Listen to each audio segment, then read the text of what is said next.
یہ صوفی بزرگوں نے اپنے کلام میں استعمال کیے ہوئے ہیں، اور چونکہ ان کی زبان میں محبوب کے لیے یہی لفظ استعمال ہوتا ہے، تو کسی نے ڈولن لکھا ہوا ہے، کسی نے ڈولا لکھا ہوا ہے، کسی نے سجڑا لکھا ہوا ہے، کسی نے سجڑ لکھا ہوا ہے، مراد سب کی محبوب خدا صلی اللہ علیہ وآلہ وسلم ہے۔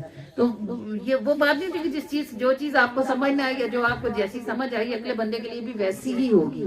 ہر شخص کا اپنا اپنا ایک سوچنے کا سٹینڈرڈ ہوتا ہے، اور بندہ اس سے آگے پیچھے ہو سکتا بھی نہیں ہے۔ تو یہ نہ سمجھیے گا کہ جو عیب آپ کے مائیے میں ہے، مجھے کمنٹ کرنے والی، آپ یہ نہ سمجھیے گا کہ جو عیب آپ کے مائیے میں وہ ساری دنیا کی مائیوں میں ہوں گے۔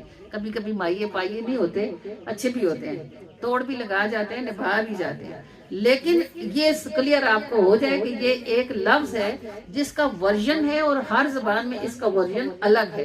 تو ہر زبان والوں نے اپنے اپنے حساب سے رسول اللہ کو مخاطب کیا ہے۔ کسی کے ذہن میں بھی ڈولے یا مائی کا تصور وہ نہیں ہے جو آج کل کی بچیوں کے ذہن میں آتا ہے یا بچوں کے ذہن میں آتا ہے۔ ہمیشہ اس لفظ کا مطلب ہوگا محبوب خدا، اور محبوب خدا کی محبت اور محبت کی شان کا عالم کیا ہے۔ ہمارے جانے والے انگلینڈ میں ہوتے ہیں، میں ایک دفعہ پہلے بھی آپ کو مدینہ پاک کی مٹی سے متعلق ایک بات آپ کو پہلے بھی سنا چکی ہوں، یہ ایک دوسری بات ہے۔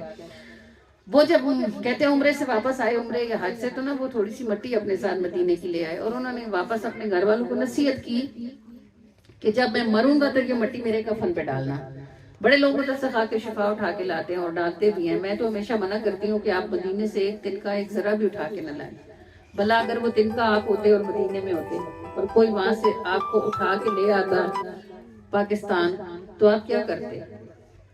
آپ کتنا روتے بلکتے تڑپتے، اور آپ کہتے اللہ تو نے مجھے حضور کا ہمسایہ بنایا تھا اور انہوں نے مجھے پاکستان لے آیا ہے، بھلا مجھے کس چیز کی سزا ملی؟ وہ مٹی لائے، انہوں نے گھر والوں سے کہا یہ میری کفن میں رکھنا، میری قبر میں چھڑکنا، تاکہ مدینے کی برکت میری قبر میں شامل ہو۔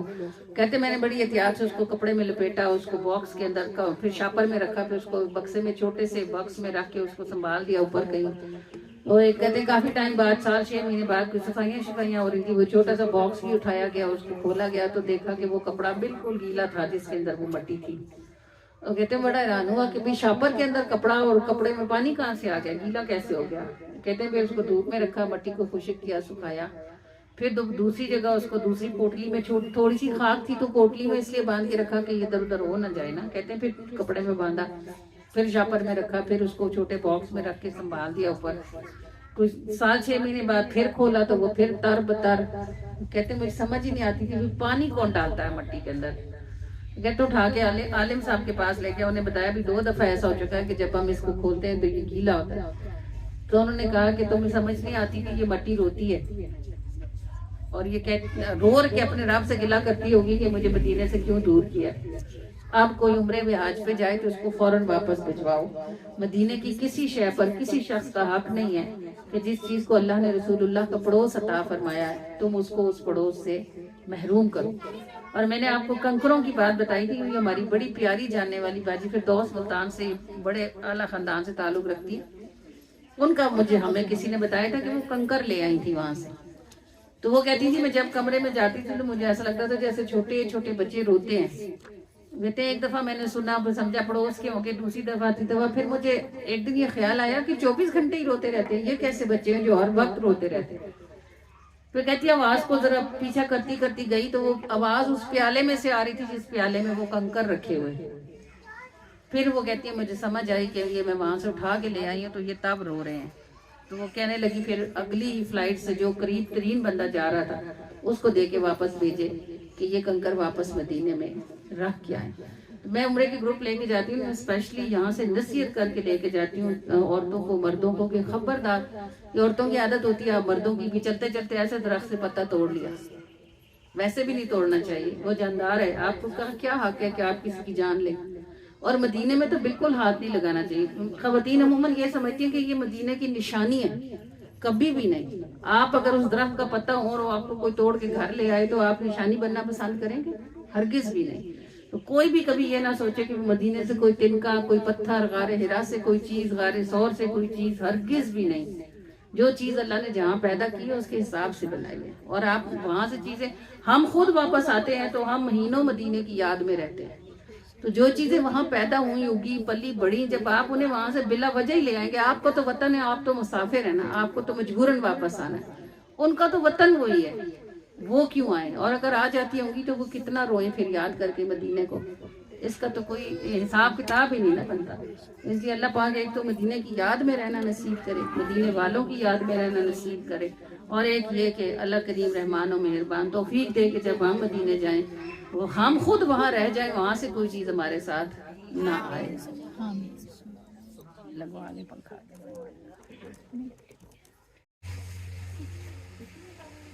طبع الحمیری یہ یمن کا بادشاہ تھا، اور یہ وہ بادشاہ تھا جس نے کعبے پر حملے کا ارادہ کیا تھا۔ یہ وہ نہیں تھا جو ہاتھی لے کے آیا تھا، وہ اور بادشاہ تھا۔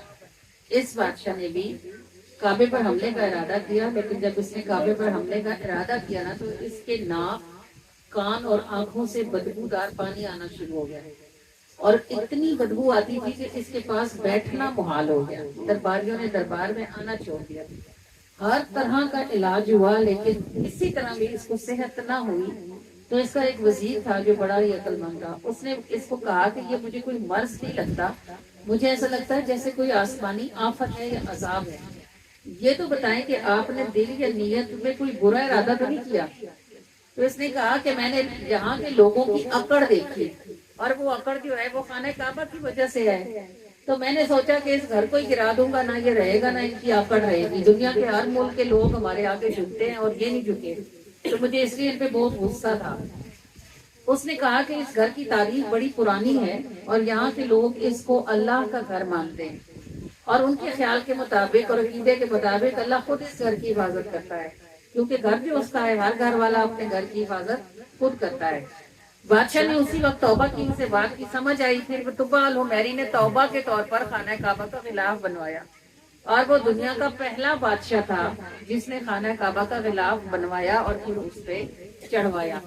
پھر طبع الحمیری جب مکہ سے نکلا تو پھر یہ سفر کرتے کرتے مدینے پاک پہنچا۔ اس کی یہ عادت تھی کہ یہ جس شہر میں رکتا تھا وہاں کے سب سے بڑے عالم کو بہت سارا یعنی اس کا وظیفہ لگا دیتا تھا اور اس کو ساتھ لے لیتا تھا۔ تو کم و بیش اس کے پاس 1.5 لاکھ کے قریب، 40,000 کے قریب اس کے پاس عالم یعنی چوٹی کے عالم موجود تھے۔ جب یہ پہنچا نا مدینے سفر کرتے کرتے، تو اس کے جتنے عالم تھے نا ان ساروں نے، جب یہ مدینے سے نکلنے لگا نا تو ان ساروں نے کہا کہ ہم نہیں جاتے اس شہر سے۔ تو اس نے کہا میں نے تمہیں ملک پھر کے جمع کیا ہے، تم لوگ میرا سرمایہ ہو، میرے دین، دنیا کا جو بھی اس وقت دین تھا اس میں تم میرے کام آتے ہو، میں تمہیں ساروں کو کیسے چھوڑ جاؤں؟ انہوں نے کہا ہم سب نے اپنی اپنی کتابوں میں آخری نبی کے آنے کی جو نشانیاں جتنی پڑھی ہیں نا وہ ساری کی ساری اس شہر میں موجود ہیں۔ جب آخری نبی تشریف لائیں گے وہ ہجرت کر کے اس شہر میں آئیں گے۔ اب اگر نصیبوں سے ہم اس جگہ پہنچ ہی گئے ہیں، ہو سکتا ہے کہ ہمارا ہی زمانہ ہو کہ ہم آخری نبی کو پا لیں، اور اگر ہم نے نہ پایا تو ہماری نسلیں ان کو پائیں گی، اس لیے ہم ادھر سے جانے والے نہیں۔ اب طبع الحمیری چونکہ خانہ کعبہ سے سیکھ آیا تھا، یہ بھی اللہ کی قدرت دیکھو کہ اس نے محبوب کا کام کروانے کے لیے اسے پہلے اپنے گھر بلا کے سبق دیا، پھر اسے مدینے بھیجا، پھر اس نے وہاں 39,000 علماء کرام کے نکاح اپنی لونڈیوں سے کیے، ان کو وہاں گھر بنا کے دیے، اور ایک گھر خصوصی طور پر 2 منزلہ بنوایا، اور ایک خط لکھا جس میں لکھا کہ میں طبع الحمیری آپ نبی آخر الزمان کا غلام اور میں آپ کا مذہب قبول کرتا ہوں، اگر تمہیں آپ کے وقت میں ہوا تو میں آپ کے ہاتھوں کو چوم کر آپ کی بیعت کروں گا، اور اگر آپ میرے بعد آئے تو میرا یہ خط میرے ایمان کی گواہی ہوگا، یہ آپ کے پاس پہنچ جائے گا۔ پھر وہ چلا گیا، وہ 2 منزلہ مکان، اس کی دیکھ بھال جو ہے وہ جو ان علماء کرام کا سردار تھا نا اس کے حوالے کر کے گیا۔ نبی پاک صلی اللہ علیہ وآلہ وسلم کی آمد تک غالباً اس بات کو 100 سال یا 1000 سال اس طبع الحمیری کو گزر چکے تھے، اور حضرت ابو ایوب انصاری جن کے گھر کے سامنے نبی پاک کی اونٹنی جا کے ٹھہری تھی، جب رسول اللہ مدینہ تشریف لائے نا، یہ غالباً 1000 سال کی بات ہے، کیونکہ ابو ایوب انصاری اس عالم کے 10ویں پوتے تھے جس کو طبع الحمیری وہ مکان دے کے گیا تھا۔ تو حضرت ابو ایوب انصاری، اب لوگ رسول اللہ کی اٹھنے کی باتیں پکڑتے تھے، کیا کوئی کہتا تھا میں ہمارے گھر ٹھہرے، کوئی کہتا تھا ہمارے گھر ٹھہرے، حضور نے کہا اس کو چھوڑ دو، اور جو لفظ استعمال فرمائے وہ فرمائے یہ معمور من اللہ ہے، یعنی اسے اللہ کی طرف سے حکم دے دیا گیا ہے کہ اس نے کہاں ٹھہرنا ہے۔ تو یہ اٹھنی پورے مدینے میں گھوم کر جا کر ٹھہری حضرت ابو ایوب انصاری کے گھر کے سامنے۔ لوگ ابھی کہتے ہیں رسول اللہ کو علم نہیں، جاہلو رسول اللہ کی سوٹنی پہ بیٹھتے ہیں اس کا بھی اتنا علم ہے۔ 1000 سال پہلے جو گھر رسول اللہ کے لیے بنا تھا وہ پورے مدینے میں گھوم کے اس کے دروازے کے سامنے بیٹھی۔ جب وہاں بیٹھی تو حضرت ابو ایوب انصاری خوشی سے آگے بڑھے، انہوں نے اونٹنی پر سے کچاوا اتارا، رسول اللہ کا سامان اتارا اور دوڑ کے اندر لے گئے تاکہ سارے مدینے کو پتہ چل جائے کہ اب حضور میرے مہمان ہوں گے۔ 2 منزلہ گھر تھا۔ نبی پاک صلی اللہ علیہ وآلہ وسلم نے چاہا کہ آپ، حضرت ابو ایوب انصاری نے ادب کی وجہ سے چاہا کہ رسول اللہ اوپر قیام فرمائیں، بھئی میں اوپر کیسے رہوں، حضور نیچے ہوں، لیکن حضور نے لوگوں کی ملاقات کے خیال سے فرمایا کہ بار بار لوگوں کو اوپر چڑھنا مشکل ہوگا، اس لیے تم اوپر جاؤ اور ہم نیچے رہیں گے۔ نبی پاک صلی اللہ علیہ وآلہ وسلم نے جب تک نبی پاک کا حجرہ نہیں بنا اس وقت تک آپ صلی اللہ علیہ وآلہ وسلم نے حضرت ابو ایوب انصاری کے گھر میں قیام فرمایا۔ اور ابو ایوب انصاری ایک مطلب جس دن نبی پاک نے قیام فرمایا انہی راتوں کی بات ہے، ایک رات ان کی بیوی سے پانی کا کٹورا اوندھا ہو گیا، سارا پانی گر گیا۔ تب چھتیں ایسی سیمنٹک تو ہوتی نہیں تھی، کھجور کے چھالوں اور پتوں کی چھتیں ہوتی تھی، تو اس خوف سے کہ پانی رسول اللہ پہ نہ گر جائے انہوں نے فوراً اپنا بستر اٹھا کے پانی پہ ڈال دیا، سارا بستر پانی سے گیلا ہو گیا، اور یہ دونوں میاں بیوی سردی کی اس رات میں کمرے میں بغیر گدے کے ٹھٹھرتے رہے، لیکن پانی کی بوند کو نیچے گرنے نہیں دیا۔ یہ مدینہ جس کو آج بھی ساری دنیا مدینہ مدینہ کرتی ہے اور جس کی خوشبو ہر دل میں پائی جاتی ہے، تو اس کا سبب یہی ہے کہ اس مدینے کی بنیاد محبت پہ رکھی گئی تھی، اور اللہ نے اس کا آغاز عالموں سے کیا تھا۔ آج بھی جب آپ حج یا عمرہ کرنے جاتے ہیں تو آپ دیکھتے ہیں کہ مکہ والے سخت ہیں، ان کے لہجے اور ان کے طریقے، طور طریقے، رویے سخت ہیں، اور آپ مدینے میں جائیں تو مدینے والے سخت نہیں ہیں، ان کے لہجے بھی میٹھے ہیں اور ان کے طور طریقے اور انداز بھی میٹھے ہیں۔ تو اس کی وجہ یہی ہے کہ مدینہ شہر محبت ہے، اس کی بنیاد ہی محبت پر رکھی گئی، اور عام لوگوں نے نہیں، ساری دنیا کے چنے ہوئے علماء کرام نے مدینے میں بستیاں بنائی تھی اور وہاں رہنے کا آغاز کیا تھا۔ تو اس لیے یہ مدینہ دنیا کے سارے شہروں کا سردار ہے، کیونکہ اللہ نے اسے ان کی رہائش کے لیے پسند کیا جو زمین پر موجود تمام مخلوقات کے سردار ہیں۔ جگتے سوچا پیار مدینہ، آقا دا گھر بار مدینہ، جگتے سوچا پیار مدینہ، آقا دا گھر بار مدینہ، پیاس ہمیشہ ود جاندیے، ویکھو جنی وار مدینہ، پیاس ہمیشہ ود جاندیے، ویکھو جنی وار مدینہ، ویکھ کے اپنے مہمانانوں بازو کھول بچھا دیندا اے، ویکھ کے اپنے مہمانانوں بازو کھول بچھا دیندا اے، ویکھ کے اپنے مہمانانوں بازو کھول بچھا دیندا اے، ویکھ کے اپنے مہمانانوں بازو کھول بچھا دیندا اے، جی کردا اے دوڑ کے تینوں، جی کردا اے دوڑ کے تینوں، جفا لئیے مار مدینہ، جگتے سوچا پیار مدینہ، آقا دا گھر بار مدینہ، پیاس ہمیشہ ود جاندیے، ویکھو جنی وار مدینہ۔ ਮਿੱਠਿਆਂ ਤੋਂ ਵੀ ਵੱਧ ਮਿੱਠਾ, ਠੰਡਿਆਂ ਤੋਂ ਵੀ ਵੱਧ ਠੰਡਾ, ਮਿੱਠਿਆਂ ਤੋਂ ਵੀ ਵੱਧ ਮਿੱਠਾ, ਠੰਡਿਆਂ ਤੋਂ ਵੀ ਵੱਧ ਠੰਡਾ, ਮਿੱਠਿਆਂ ਤੋਂ ਵੀ ਵੱਧ ਮਿੱਠਾ, ਠੰਡਿਆਂ ਤੋਂ ਵੀ ਵੱਧ ਠੰਡਾ, ਮਿੱਠਿਆਂ ਤੋਂ ਵੀ ਵੱਧ ਮਿੱਠਾ, ਠੰਡਿਆਂ ਤੋਂ ਵੀ ਵੱਧ ਠੰਡਾ, ਮੁਲਕ ਬੜੇ ਨੇ ਸ਼ਹਿਰ ਬਹੁਤ, ਮੁਲਕ ਬੜੇ ਨੇ ਸ਼ਹਿਰ ਬਹੁਤ, ਪਰ ਸਭ ਦਾ ਏ ਸਰਦਾਰ ਮਦੀਨਾ, ਜਗ ਤੇ ਸੁੱਚਾ ਪਿਆਰ ਮਦੀਨਾ, ਆਕਾ ਦਾ ਘਰ ਬਾਰ ਮਦੀਨਾ, ਪਿਆਸ ਹਮੇਸ਼ਾ ਵੱਧ ਜਾਂਦੀ ਏ, ਵੇਖੋ ਜਿੰਨੀ ਵਾਰ ਮਦੀਨਾ।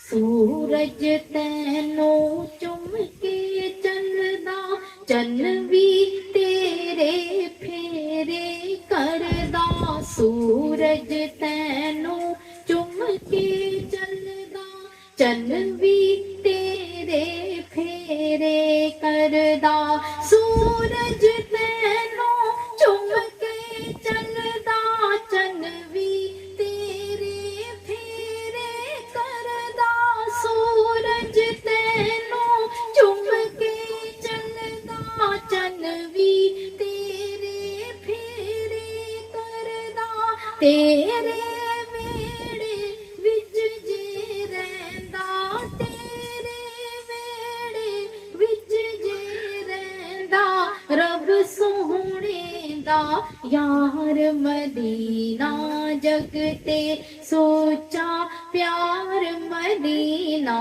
ਆਕਾ ਦਾ ਘਰ ਬਾਰ ਮਦੀਨਾ, ਪਿਆਸ ਹਮੇਸ਼ਾ ਵੱਧ ਜਾਂਦੀ ਏ, ਵੇਖੋ ਜਿੰਨੀ ਵਾਰ ਮਦੀਨਾ। ਰੋਂਦੇ ਆਂਦੇ ਹੱਸਦੇ ਜਾਂਦੇ, ਝੋਲੀਆਂ ਭਰ ਭਰ ਖਾਲੀ ਪਾਉਂਦੇ, ਰੋਂਦੇ ਆਂਦੇ ਹੱਸਦੇ ਜਾਂਦੇ, ਝੋਲੀਆਂ ਭਰ ਭਰ ਖਾਲੀ ਪਾਉਂਦੇ, ਰੋਂਦੇ ਆਂਦੇ ਹੱਸਦੇ ਜਾਂਦੇ, ਝੋਲੀਆਂ ਭਰ ਭਰ ਖਾਲੀ ਪਾਉਂਦੇ, ਰੋਂਦੇ ਆਂਦੇ ਹੱਸਦੇ ਜਾਂਦੇ, ਝੋਲੀਆਂ ਭਰ ਭਰ ਖਾਲੀ ਪਾਉਂਦੇ, ਚੰਗਿਆਂ ਨੂੰ ਤੇ ਹਰ ਕੋਈ ਪੁੱਛਦਾ, ਚੰਗਿਆਂ ਨੂੰ ਤੇ ਹਰ ਕੋਈ ਪੁੱਛਦਾ, ਮੰਦਿਆਂ ਦਾ ਦਿਲਦਾਰ ਮਦੀਨਾ, ਜਗ ਤੇ ਸੁੱਚਾ ਪਿਆਰ ਮਦੀਨਾ, ਆਕਾ ਦਾ ਘਰ ਬਾਰ ਮਦੀਨਾ, ਪਿਆਸ ਹਮੇਸ਼ਾ ਵੱਧ ਜਾਂਦੀ ਏ, ਵੇਖੋ ਜਿੰਨੀ ਵਾਰ ਮਦੀਨਾ। ਗੁੰਬਦ ਨਾਲ ਸਜਾ ਕੇ ਤੈਨੂੰ, ਜਾਲੀ ਅਤਾ ਫਰਮਾ ਕੇ ਤੈਨੂੰ, ਗੁੰਬਦ ਨਾਲ ਸਜਾ ਕੇ ਤੈਨੂੰ, ਜਾਲੀ ਅਤਾ ਫਰਮਾ ਕੇ ਤੈਨੂੰ, ਗੁੰਬਦ ਨਾਲ ਸਜਾ ਕੇ ਤੈਨੂੰ, ਜਾਲੀ ਅਤਾ ਫਰਮਾ ਕੇ ਤੈਨੂੰ, ਗੁੰਬਦ ਨਾਲ ਸਜਾ ਕੇ ਤੈਨੂੰ, ਜਾਲੀ ਅਤਾ ਫਰਮਾ ਕੇ ਤੈਨੂੰ, ਤੇਰੀ ਖਾਕ ਦੀ ਕਸਮਾਂ ਖਾਏ, ਤੇਰੀ ਖਾਕ ਦੀ ਕਸਮਾਂ ਖਾਏ, ਤੂੰ ਏ ਰੱਬ ਦਾ ਪਿਆਰ ਮਦੀਨਾ, ਜਗ ਤੇ ਸੋਚਾ ਪਿਆਰ ਮਦੀਨਾ, ਆਕਾ ਦਾ